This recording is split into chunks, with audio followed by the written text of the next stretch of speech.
Hi guys, welcome to the channel. In today's video, I am going to show you how you can change background in Opera GX.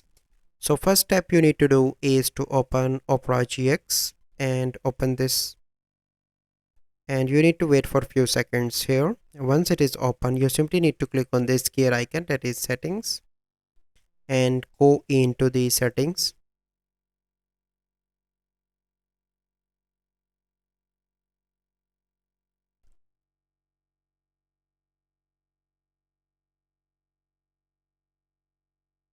So once you are in settings, here you can see the option of wallpaper, that is theme and custom. If you want to add custom, so here you can see different, you can select any of the one from here, but if you want to add from your PC, you simply need to click on add your wallpaper.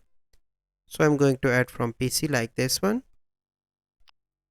and once it is selected, then it will be activated on your Opera GX. So here you can see in the background. So this is the process how you can change background in Opera GX. So I hope you find this video helpful. If you find this video helpful, must like this video, subscribe to our YouTube channel for future videos. We'll see you in the next video. Thank you. Have a good day.